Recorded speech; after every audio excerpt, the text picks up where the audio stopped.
Record. Okay.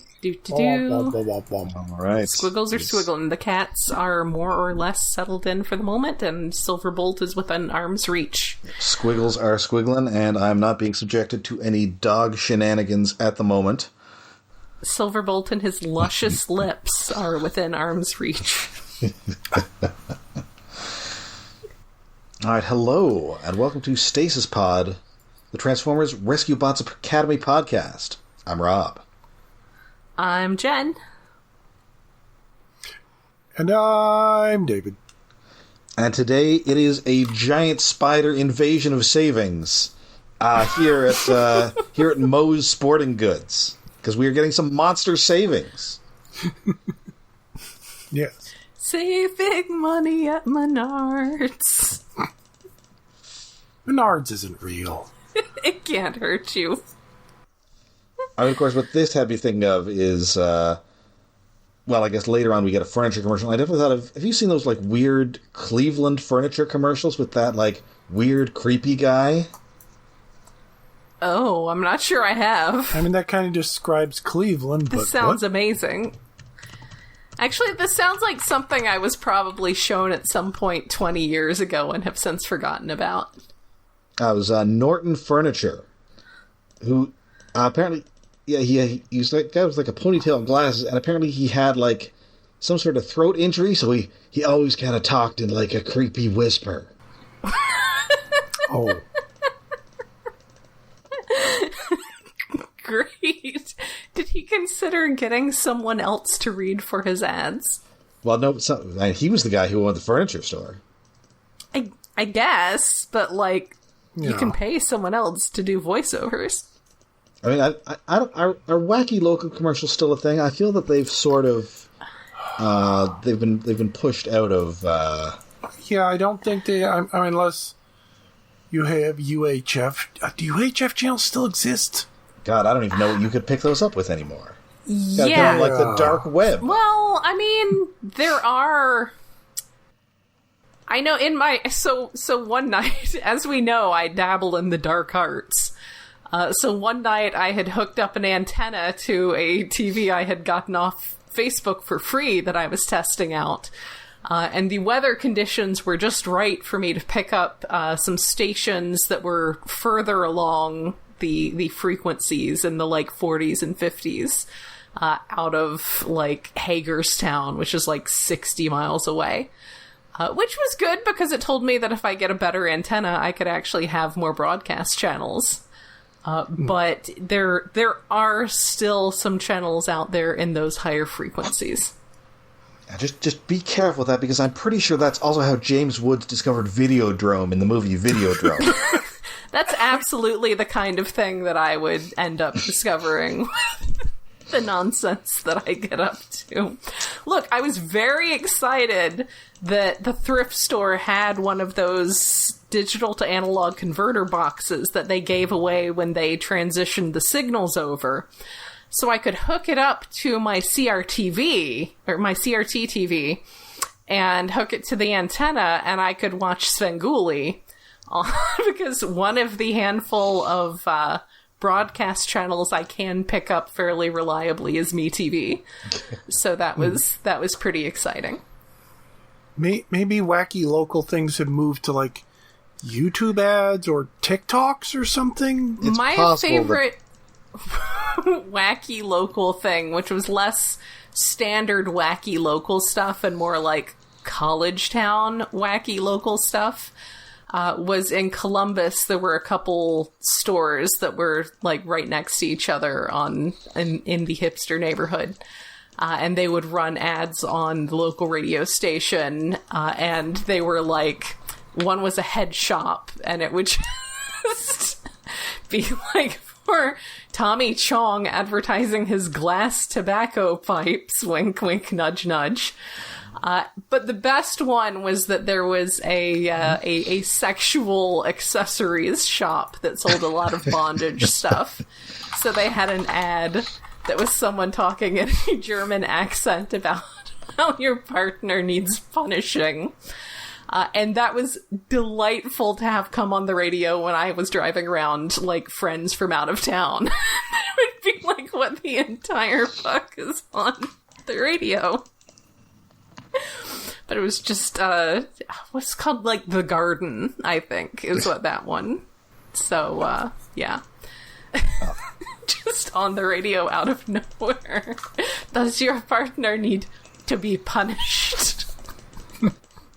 My favorite bit of local sex shop advertising around here was when a local establishment of the type sponsored the penalty box for the local hockey team. Because it is occasionally known as the sin bin. Yeah. Usually. That's also what I called it when I had a foster cat who had to be crated for a few days because she went into heat. Ooh. Oh. The sin bin indeed. Also known as horny jail. Not exactly 5 for fighting. No. She was spayed shortly afterwards, I assure you. But in the meantime, she had to be in horny jail. But no, we are talking about the wacky local ads of Milford, Maine. So we which are not for bondage shops. No. Or if they are, we do not cover that in this episode. I mean, they would absolutely sponsor Huxley Prescott. Yes, they would. On a very special after-hours episode of I Dare Me. Oh my god. No. Just like wacky slapstick shenanigans with like bondage harnesses. Not using them for their intended purpose. No. Other things. Just kind of like his hands caught in him and to get him out. Anyway, so Hoist and Whirl and Medix, they've all collected a bunch of like weirdo Earth stuff. They've got what they believe is the statue of one of Earth's greatest leaders, but is in fact a pair of Groucho glasses. Yes. I believe they've also found an egg and also the creature that hatches from it, by which I mean a soccer ball and a rubber duck. But they've already encountered a rubber ducky.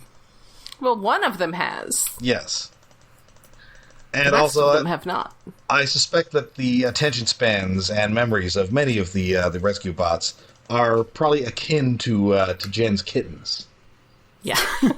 Well, yeah. Yeah. But no. So Cody says, no, that's from a sport, an Earth sport. So that he turns on a soccer match, and then Hotshot is like immediately the sports part of his brain lights up, and he's hooked. Yes. It's like, oh no, Hotshot has discovered a new sport. Yes, he's learned about sphere. He's moved on to a different platonic solid. It's time to move on from cube and discover sphere. And he tried to find it later, but unfortunately, all he could find was this Dustin Hoffman movie. It was very confusing.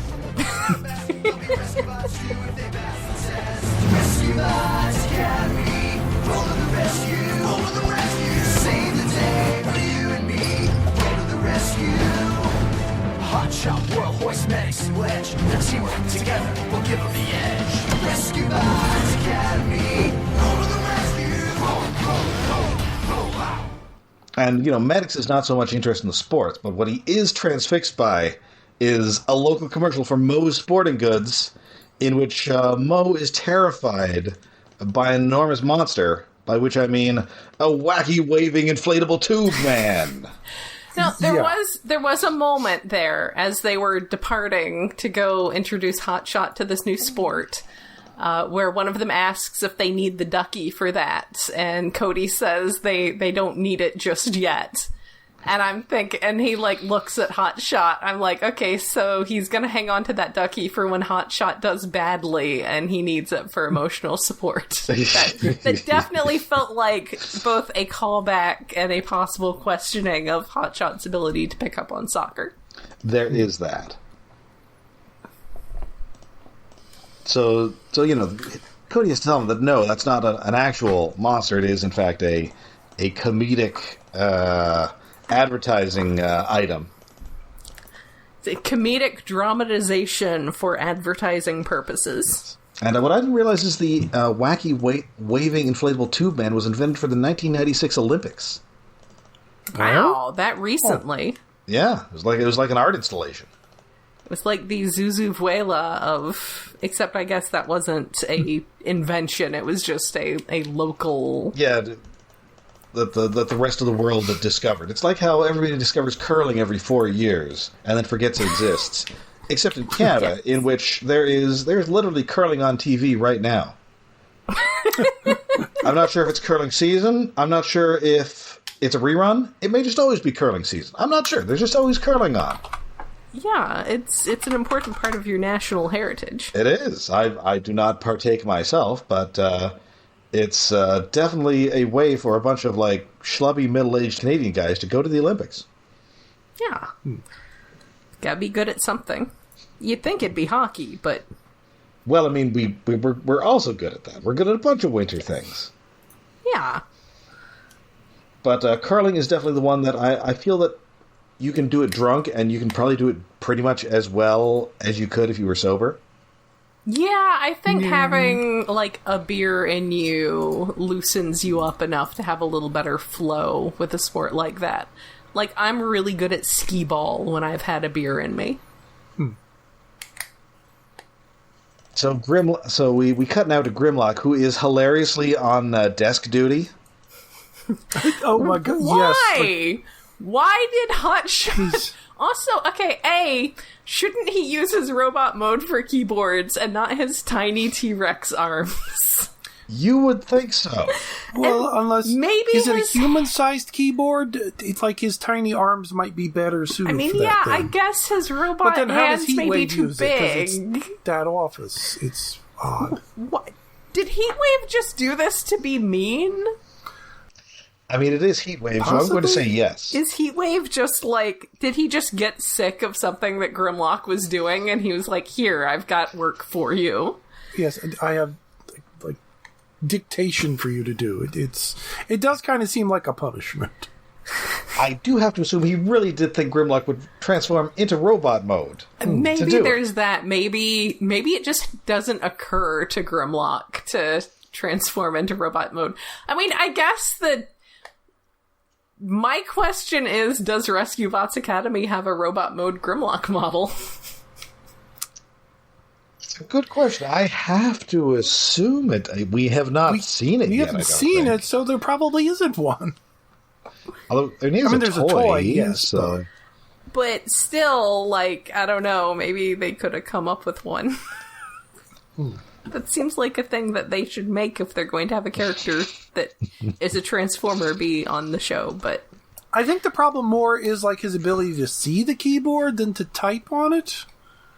Like, I think it's his ability to do both at the same time, because if he's leaning over it enough for his little arms to reach it, then his head is way too far out over it. And why is Heatwave having Grimlock do spreadsheets? What the hell? It's not right. I mean, my guess is that he's doing it because he thought it would be funny, and he was correct. Yeah, he was correct. Poor Grimlock. Just getting pranked. And yeah, I'm looking at the wiki, and apparently he never transforms into his robot mode for the entire run of the series. Huh. I mean... Rescue Bots Academy. Kids do like... I mean, that's kind of Season 3 Grimlock from G1, honestly. Yeah, and I'm looking at, like, his Rescue Bots Academy toys, and it looks like they pretty much just go from T-Rex to vaguely T-Rexy motorcycle. Really?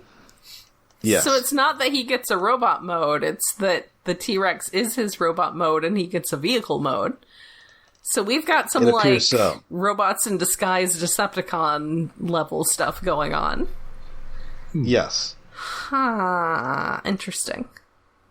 I mean, kids do like dinosaurs more than they like Dinosaur Man. This is true. So Medix is trying to report this monster attack, and, you know, Grimlock is not sure what he's talking about, but he's like, well, I don't know, keep an eye on it. While he's accidentally deleting his work. He does have the accessibility features turned on, so it tells him that he's deleting his work. And And unfortunately, it turns out that Hotshot, his cube skills are in fact transferable to soccer or sphere, because he is just kicking everybody's ass. Ooh. Well, good for him. I guess they won't need that rubber ducky after all. Yes, But then Medix is... he managed to be able to play with no armor, no flying, no rockets, and like 3 other things he mentions that are in Cube that I don't think we've seen. Well, we've seen, I guess they've seen flying and rocket or whatever, but it's like he adds so many other things to Cube that makes it more confusing, which I guess is the point. Yeah, I think Cube just has like the same basic rules as Calvin Ball. Yeah, that seems about right. Or I guess Blurn's Ball from Futurama. So Medix is trying to get everybody to help him, deal with this monster attack, and nobody cares because it was obviously commercial, so he just goes himself. He is unconvinced that they are correct in this. Obviously, they are being unreasonable, and he needs to go save the day himself. Yeah, and earlier he was indeed talking with Cody about how you do always have to you do always have to be in disguise around humans, but if it's that or risk endangering them, then you've got to break that disguise. Well, yes. If it's life or death, then just break the disguise. It's more important to save a life.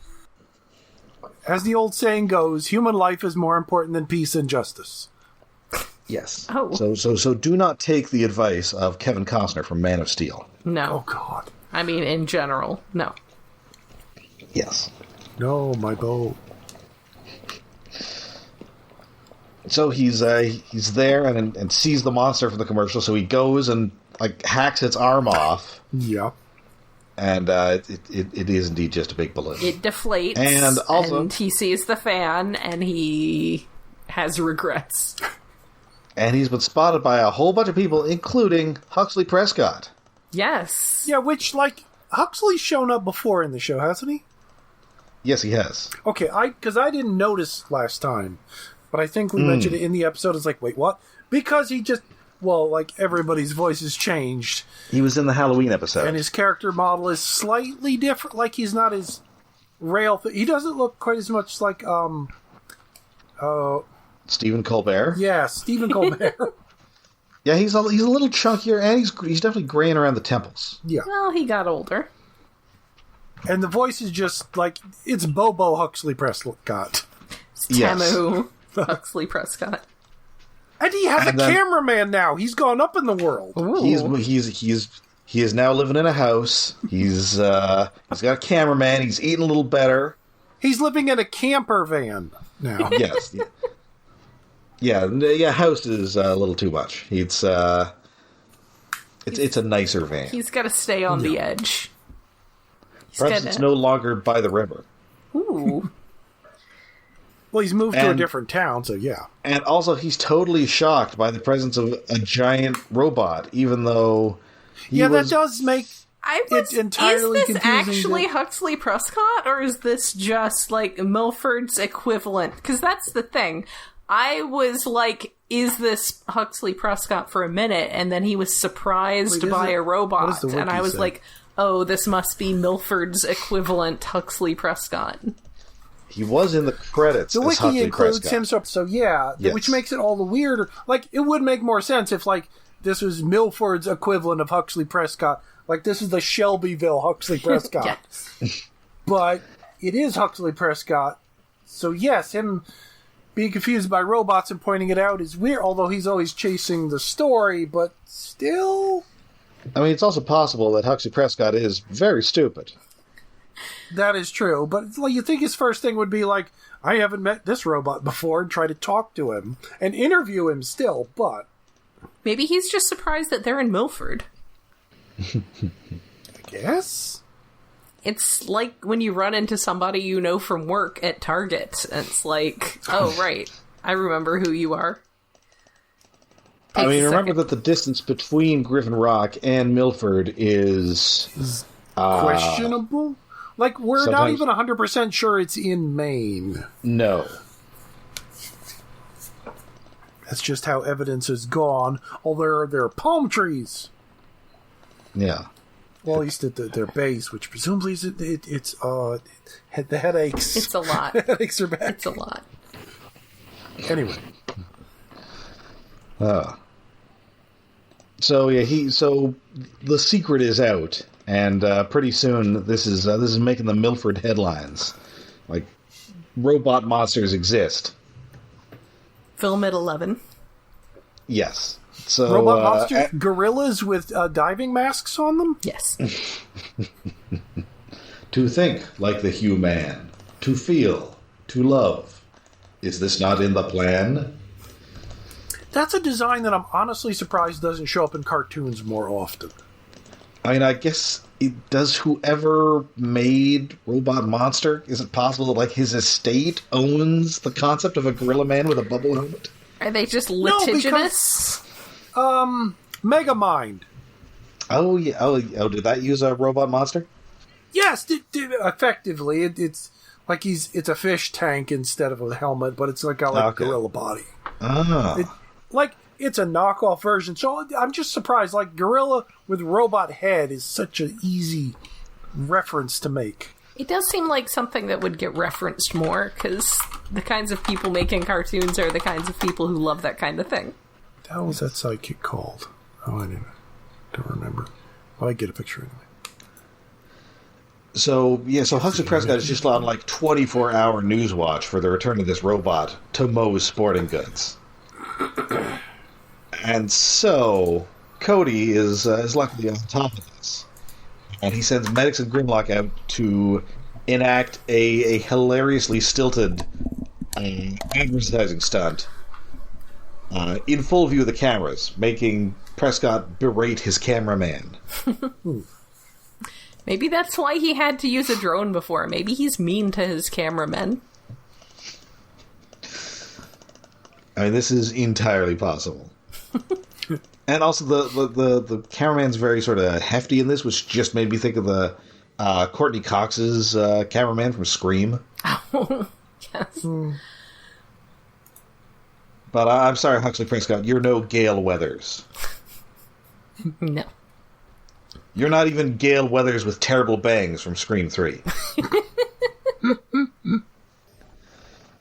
Anyway, so Moe is overjoyed, and even Huxley Prescott says, "Hey, well, I do need a new golf club," which that seems a little upscale for Huxley Prescott. But I also feel like he may have never actually been to a golf course, but he's got the setup where he's got like a little cup in his van, and he's hitting the ball into it. Little CEO office golf setup.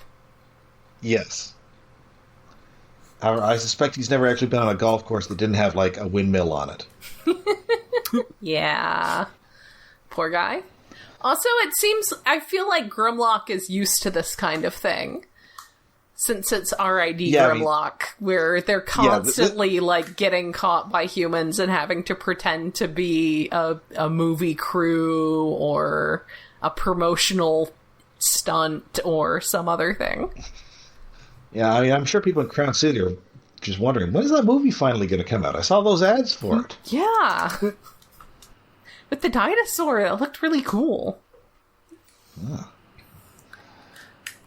So that all is well, their secret is safe, and Medix is just watching TV and deciding that, this soap opera, well, it's hilariously fake. So fake. They both have memory loss. I mean, yeah. But then we get a commercial for Fiona's Sofas, the only furniture store endorsed by an alien. And then some guy in a ridiculous alien costume. Oh, Medix. Dun, dun. I do like... His naivete is delightful. I do like when they see what Medix has done. They see him on the news, and Cody says, I better try to explain commercials again. He's so easily manipulated by marketing. That's unfortunate. Keep him away from the TV. Yeah, keep him away from the internet. They just keep getting this guy in focus group somehow. He just doesn't understand. That guy said he was the Wiz and nobody beats him. It must be true. All right. So that does it for that episode, and then we're on to what might be the weirdest episode of Rescue Pods we've seen yet. Maybe? I mean, there's always a new level, but it is kind of bizarre. It's a little odd. Yeah, this is Tune Out. This is the 40th episode of Rescue Bots Academy, written by Kieran Morrison and Mick O'Hara, the puppeteer duo. Her extremely Irish-sounding fellows. Yes. Last seen in these parts writing, indeed, Lucky Ducky. Oh, hey. So, Heatwave calls Hoist down to the office, and, Hoist is assuming that he has forgot to do something. It turns out that's raising the flag, but indeed, luckily, Hotshot is doing it for him. But Heatwave is actually not mad at him. He actually has a very special job for him. Hotshot. Okay, Hoist never does anything wrong. If Hoist is in trouble, no, he's not. He's never done a single thing wrong. But Hotshot is definitely, taunting him here. Yes. He's not just being nice and helpful, he's being a jerk. I just want to make it clear that Hotshot is a jerk. Yes. So, in fact, it is going to be Hoist's responsibility to look after a new invention, the Virtual Sonic Fence, or VSF. That is, of course, not to be confused with the EMF, which is unbelievable. Oh! Da-da-da-da-da-da. Okay. That's enough. Was that a song reference that even David got? I think it was. Yes. The song, "You're Unbelievable." Oh! Do. Yeah. Which was briefly purposed as the jingle for, was it Crumbelievables? Which was like a grated cheese product of some sort? I don't know if we had those. It was used in a lot of commercials. You definitely had it, because I remember it was a bit on Colbert. Like the Colbert Report. Wow, I don't remember that at all. It was used in a lot of commercials. Yeah, he was like, listen, America has no more monoculture, so we need to focus on one thing, and that one thing will be the use of EMF's Unbelievable for the commercial for Crumbelievables. But unlike that one-hit wonder of the 90s, the Virtual Sonic Fence creates a safety barrier made of sound. And to access it, you need to punch in a code. And if you fail to punch that in 3 times, it will lock, I guess, forever. Well, he did say Heatwave says he'd have to reset it. And he doesn't want to do that. So it's like a phone password I mean, sure, you gotta get a pen, and you gotta get it into the little button, and you gotta hold it, and you wonder if you're holding it too long. And it's a pain in the ass. And then maybe you're leaving pen marks on it. Yeah. So yeah, he can reset it. It's a pain. He doesn't want to have to deal with it. So you'd better not make him do that. But it turns out that as you press each key, it makes a tone, and thus he can memorize that tone. As opposed to memorizing the number presses on the numpad, which, well, if it goes by keyboard, it's 5, delete 792? Because it's like 3 by 4, and... Right. Although I think it's different a couple times. I think it is. Like most of the times, like the middle buttons... Mm-hmm. But anyway, yes, it's a beep, beep, beep. So he remembers this by humming it, and then everybody starts humming it, and then pretty soon it's driving them insane. Oh, yes. They are distracted by this earworm. We skipped over the metaphorical robot breathing meditation bit. Yes. Yes. Heatwave suggests that he take a moment to breathe, and Hoist rightly points out that they don't breathe air. And Hotshot, except when they do. Heatwave is like, come on, work with me here. Yes, except when they do. Except when it's needed for a story. Like when Galvatron's trying to strangle Rodimus in the movie. Yeah. I don't know, that could have just been like trying to break its neck. I guess. Although then again, that's like also, what are you breaking? How does that work? There are a lot of questions. Just assume that that's a metaphorical choking. The franchise has been around for 40 years, and I think even though they almost always have noses, we've seen a character use their nose literally once. In the movie? In the movie. Yeah. I almost think smell was mentioned probably somewhere in G1. I mean, I feel that they're using, like, my olfactory sensors or something. Yeah, there's definitely somebody dropping something about olfactory sensors. But I don't know where we actually depicted those being in their noses. No, I swear, like, Ironhide said something about smelling Decepticreeps or something. Well, that's true. Although I guess the question is, we don't know if he's smelling with his nose. Yeah. It's never put... Oh. And it would make sense that he is, even though... Or if the sensors are somewhere else. Noses are weird. Every time I smell into the smelloscope prime. Smell-o-vision. Oh, yeah, and... Okay, and then... And also, so they're in the... Start passing around this song, the humming, and it becomes an earworm, and I was afraid this was going to become a musical episode. Sadly, no. Alas, to David's relief and Rob's chagrin, it was not a musical episode. I mean, it probably wouldn't be that bad since these are only 11 minutes long, so it wouldn't be that bad, but... No, that's a real micro-musical. Yeah. But no, it wouldn't be like me having to sit through the music maestro from Batman Brave and the Bold. Oh god, I hate that episode. That episode's great, you're insane. Everyone else says, but I don't like musicals. Is that the one that Gail Simone did? That was a different one, and they had to censor that one because she wrote a song that is way too dirty.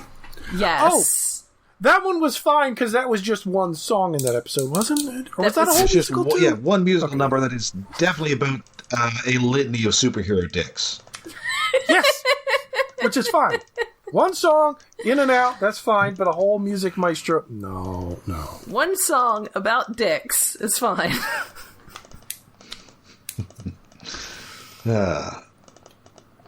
Anyway, and also they're in the danger room, and the mission that they're doing is totally insane. They're trying to keep a pot of narwhals away from an oil rig. Apparently. Narwhals, roly-poly narwhals. Yeah, what? I guess they would have hit the derrick thingy and hurt their corns? I guess? Unicorn fishies? Possibly. I don't know if that's really how narwhals work. No, because it's a tooth for one, but... Right. It's fine. It's a simulation. I think they would be smart enough to move. It doesn't rely on actual realistic narwhal behavior. Oh, and I think it's on the oil derrick. Somebody... Was it... I forget who it is. It mentioned something about the song is in their heads like an Insecticon or something. That's a Wedge. Buzzing like an Insecticon. Yes. Yeah. Oh, buzzing like an Insecticon. That was it. Which just made me think of, that's their version of earworm. Yes. It's like buzzing like an Insecticon. It's just all bugs. And they can't focus, and they lose this mission. And so Heatwave is like, listen, you never sing that again. You guys suck. It makes you terrible. But then they can't get rid of it. But finally Medix starts playing some different music, and he's able to dislodge it from their heads. And they do was that sort of line dance a reference to something? The only thing I could think was like the Livesley Walk meme from a couple years ago from Treasure Island or something, but it wasn't quite that walk, but it was similar. And also, I think this is from 2019, so presumably it's before that meme really hit. Yeah, the meme hit 2 years ago, I think. 2 or 3 years after 2019. I do not know this meme. Yeah, I'm not sure. Maybe they were kind of doing the Running Man? Something. It felt like it had to have been a reference to something probably from 2016, I would guess. Or something British.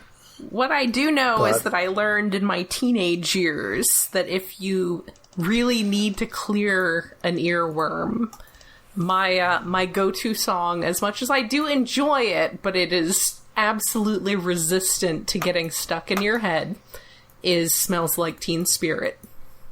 No, I don't want that. So there's a trick. Well, that's the thing, is it doesn't get stuck in your head, and then it clears out whatever else was in your head. Yes? Would you prefer Smells Like Nirvana? Yes? I mean, I guess that might work as well. Garble, warble, marbles in my mouth?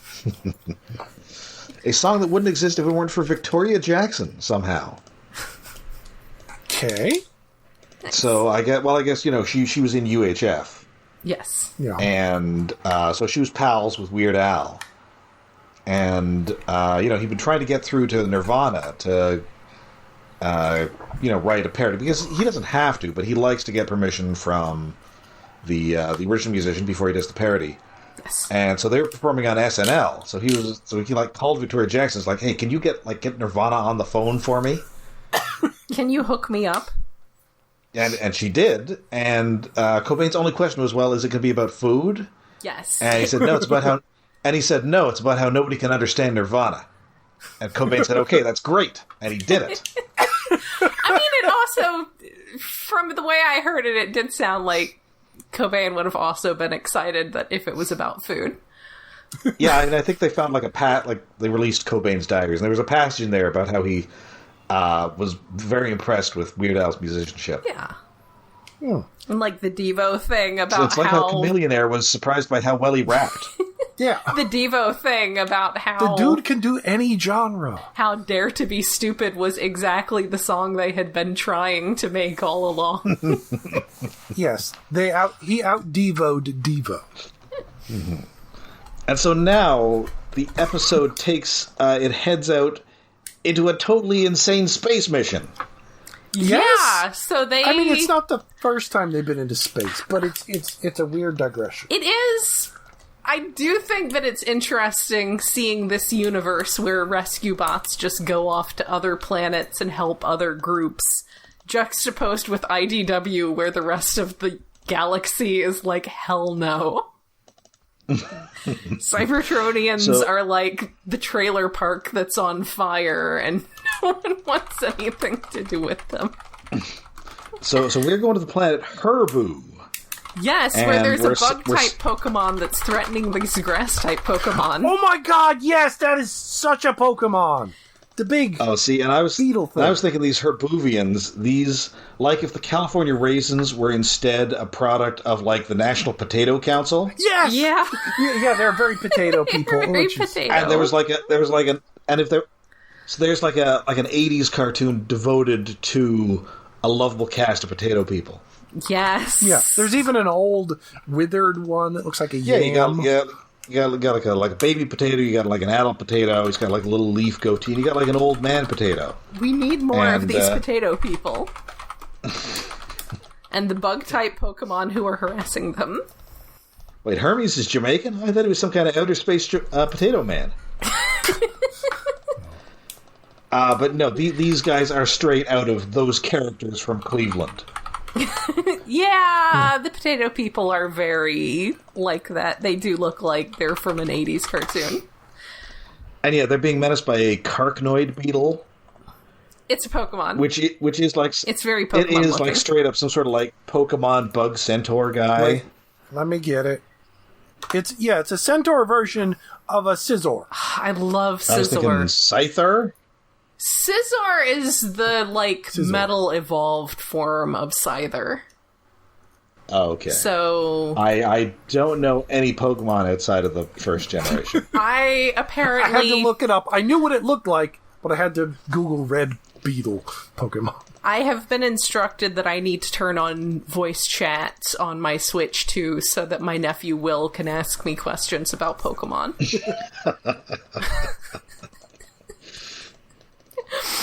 And apparently this thing's like 20 tons. Yeah, which is, it's pretty big. I mean, maybe it is metal type. Maybe it is steel type. It is very, it's a beetle, so, Hotshot assumes it's going to be a little beetle. And I was figuring, it's going to be as big as a hut. No, this is a kaiju. I love Scizor. Scizor is so great. He knows false swipe. That's very useful. Sadly, it doesn't talk because I assume it would have had like a bad Liverpool accent. Which is exactly what they did with the Marvel villain, the Beetle, when he showed up in that 90s Iron Man cartoon. Mm-hmm. It's just a guy doing a bad Ringo impression. Oh, hey, the Ringo impressions are so easy to do. Why would you do a bad one? No, wait, that's slipping in a surfer. What the fuck? Peace and love. Yeah. I'm Ringo. Just get Yakko or Wacko Warner. They're called Herboobians. Herboovians. I heard Herboobian. No, it's Herboovian. Okay. Check out the sweater potatoes on that chick. So I guess they're herbivores. Herbivores. Well, if they ate plants, I assume they'd be like cannibals. So maybe they eat or maybe they just put their feet into the soil and extract the nutrients that way. Yeah. Or they photosynthesize. They do have leaves. Yeah, they got little head leaves. And then I assume this giant beetle here is looking to carbo load. Yes. Carbs. He just thinks they're neat. So everybody's trying to... So obviously the way to protect these potato people is to use this sonic fence. But nobody can remember the tune. Because they purged it. Yes, because they've successfully gotten purged it from their minds. If only there had been numbers on the keypad, and it would be easier to remember the number pad. But no, they're blank. Listen, what Hoy should have done is what I call the John Tesh strategy. Mm-hmm. So John Tesh was out of town or something, and he came up with this little tune that he really liked, but he couldn't, he didn't have anything to write it down with. So he called his house and hummed it into his answering machine. Yeah. And that became the NBA on NBC theme Round Ball Rock. Okay. Dun dun dun dun dun dun dun. Yeah, that's what I did. Okay. Anyway, just like Medix, it's pitch perfect in this episode. So am I. Of course. Anyway. So Hoist, while the other rescue bots are doing their best to distract this beetle maniac, Hoist is a Lego maniac. Well, it's like how people had Beatlemania in the 60s. I see. Except he's an actual beetle, so he's a beetle who's a maniac. Or in Japan. Yes. Well, Japan also had Cheap Trick Mania. I don't know what the deal with Japan is. I was very sad to hear that while they were very fond of the band Mr. Big, they did not call them Big-san. They did actually call Cheap Trick the American Beatles. Wow. That's how big they were in Japan. Damn. Okay. Well, Japan always seems 10 years behind and 10 years ahead at the same time in musical tastes. Macross 7 makes so much more sense now. Is Cheap Trick in Macross 7? No, but it's about a rock band. Oh, okay. Yeah. Saving a very American style. Yeah, they're very American style. Yeah. And this is the same franchise that also had Minmay, right? Yes. That's the thing, is that it's about a guy who thinks that they need to try to fight aliens by winning them over with their singing, which would be wild, except it worked one time before. Yes.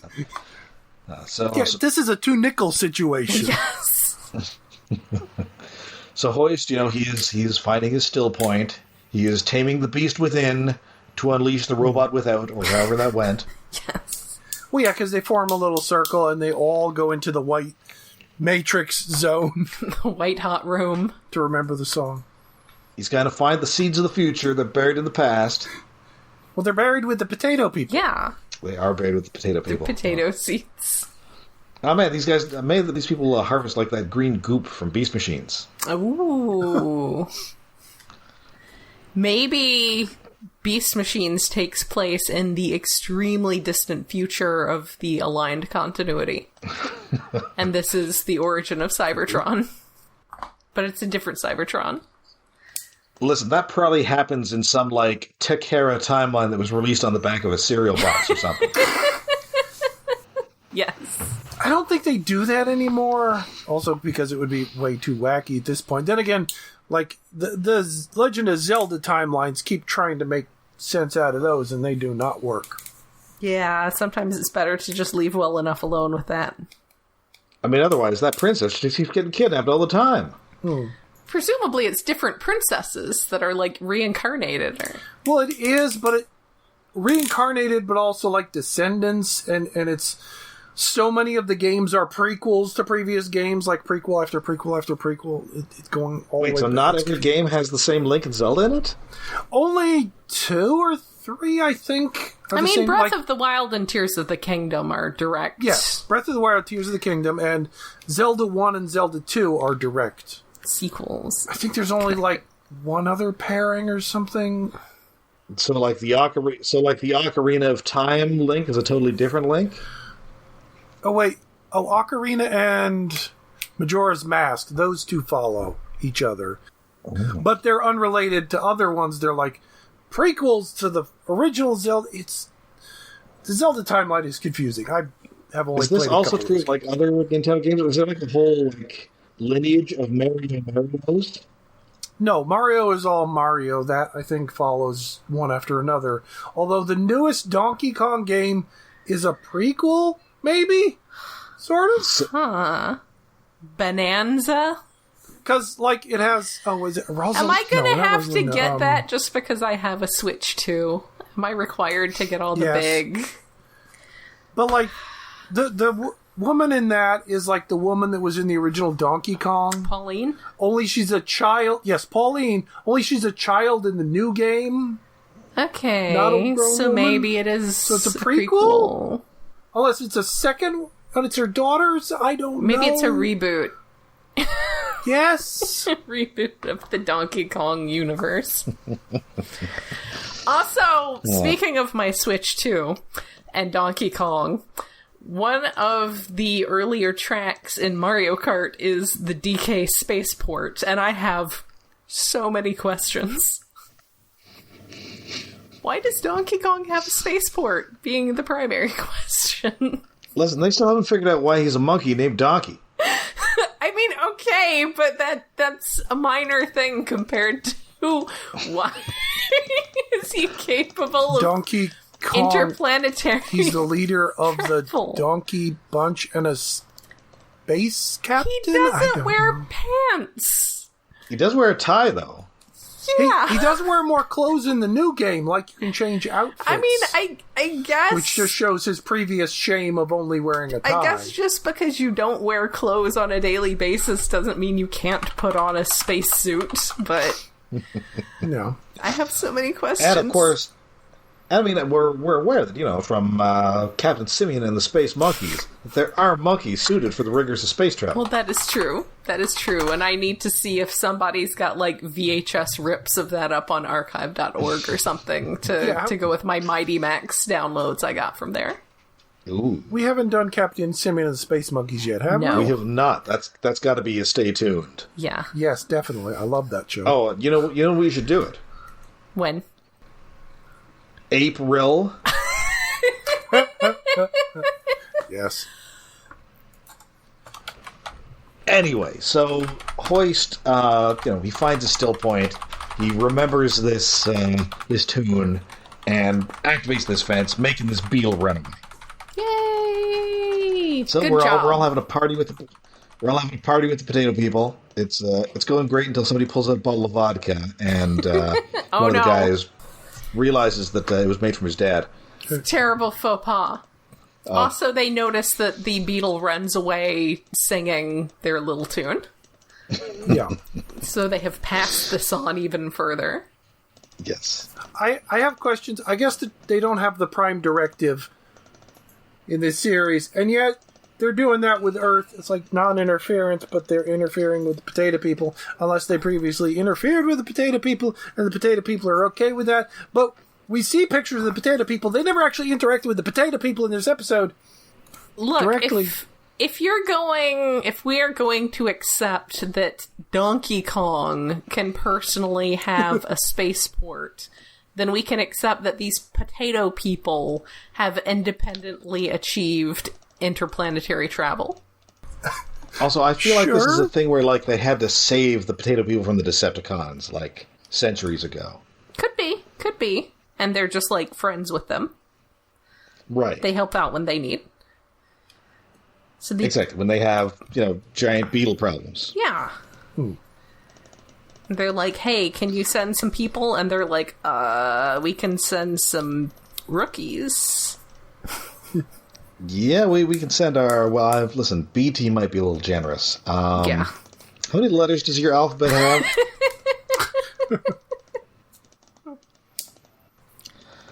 So I enjoyed this episode for how totally bizarre it got at the end. Yeah, I would like to This know... is not an episode where in the first 5 minutes you think we're going to meet potato people. No, it's definitely not. Or giant alien bugs.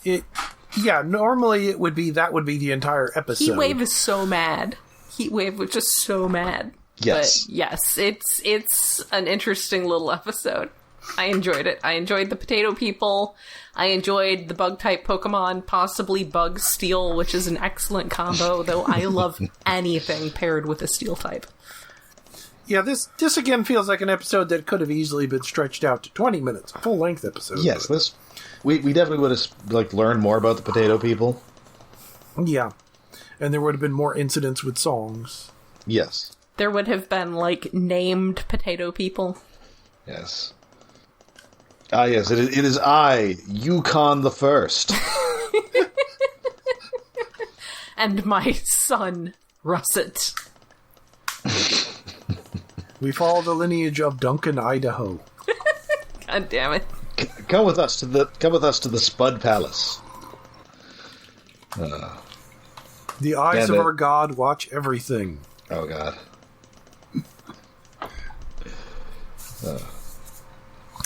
All right, so Anyway, we fun little episode. Yeah, that is it for us for this week. We'll be back next week with more Rescue Bots action. Until then, you can find us all over the internet. We are on Twitter, we are on Mastodon, we are on Blue Sky, and we have a Patreon.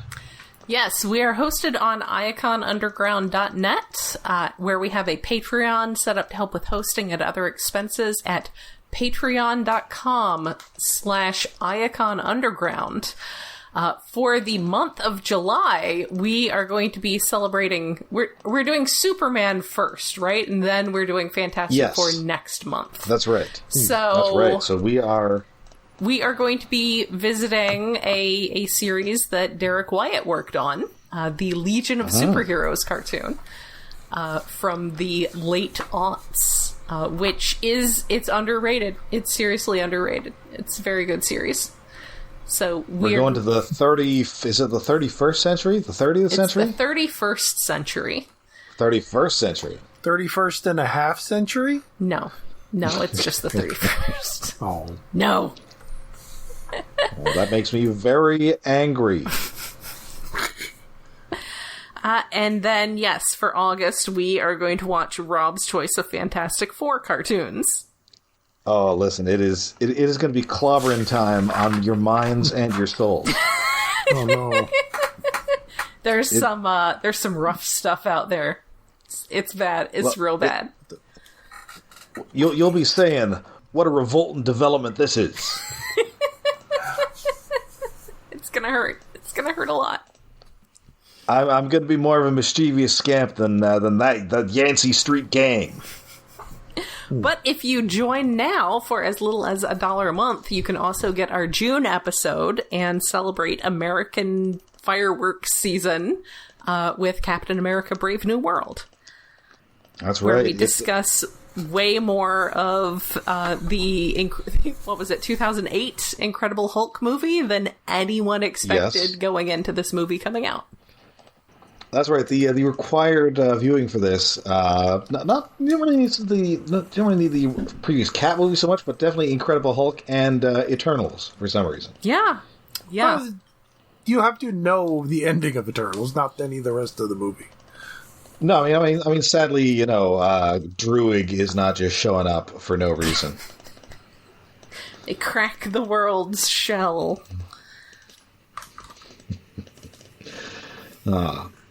So we'll be back next time when with more rescue bots, and once again we're encountering weird aliens in the next episode. Oh man, I love all the weird aliens. I'm a big fan. Yeah.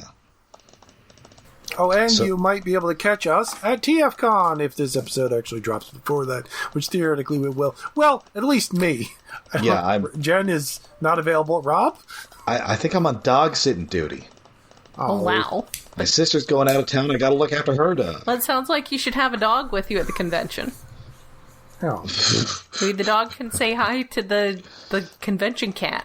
Yeah. What, convention cat? That was such a good cat. Well, last year there was a cat. It sounds like the cat comes all the time. Was it like somebody's emotional support cat? I guess kind so. of. Oh. She was a good cat. She was a pretty impressive cat. Very well behaved kitty. I think there was a dog there. I mean, back in my day, we had a snake. Well, that's true. I guess there's less chance of it escaping quickly. Yeah, when they're that big, they Hopefully. don't move super fast or hide easily. I'm not familiar with the bigness of this snake, but I'm guessing big. I need to find a photo, but yeah, she was full grown.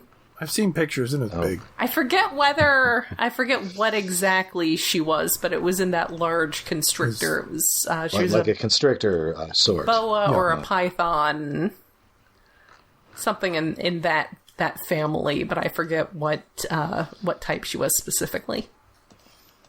So like big enough to drape itself over Salma Hayek, but not big enough to devour John Voight. Yes. Yeah. John Voight, the perhaps cinema's least convincing South American. Man, that's a Patreon episode we might have to do sometime. Oh man, I'd be up for it. I don't know that I've ever actually watched it. I've just seen parts of it on TV. I saw it in the theater. Wow. And hey, it's got a Transformers connection because the snake is blatantly voiced by Frank Welker. Nice. It's just making Frank Welker... Well, and actually, double Transformers connection because John Voight's in Transformers. Oh, well, there you go. Oh, that's right. It was the episode of X-Files with all the cats in it that I was like, unsurprisingly in the credits, Frank Welker. Teso dos Bichos, which I guess they had to rewrite the climax because they tried to get the cats to attack David Duchovny and Gillian Anderson, and the cats were not interested in doing that. The cats were just like, no. You're never going to get cats. There was one shot of like a whole bunch of cats just like hanging out. Like, yeah, that's about right. And I guess that was supposed to like set up them attacking them in the climax, but then it turns out that's very hard to do on a TV budget. Yeah, cats with cat actors. They aren't really inclined to pretend to be aggressive. No, you can't really train a cat to attack someone unless they're really pissed off. Yeah, you gotta make them... them... overly playful, but even the play, it looks more like actual play than dog playing as to how they attack. Yes. And I think also Gillian Anderson was a little... Ooh, dog is attacking someone there. They're just playing and somebody's playing growls. Last night I did get to one of the episodes with Campbell Lane. Ooh. He's like one of the like old conspiracy guys, right? Yes, he's a senator. And yes. It's like, hey, it's Campbell Lane being on the screen. And kind of just normally sounds like Rampage. He does. I mean, there was a lot of acting to Rampage, but yeah, that's just his voice. Mm-hmm. Just sounding like Rampage, being calmly threatening instead of being enraged. All right. Well, until next time, I'm Rob. I'm Jen, and speaking of Campbell Lane, we should do that Fox Nick Fury movie someday. Oh, yes. That's got to be on archive.org. Yeah. Probably. And I'm David. Okay. It's got Gary Chalk, too. Yes. Chalky.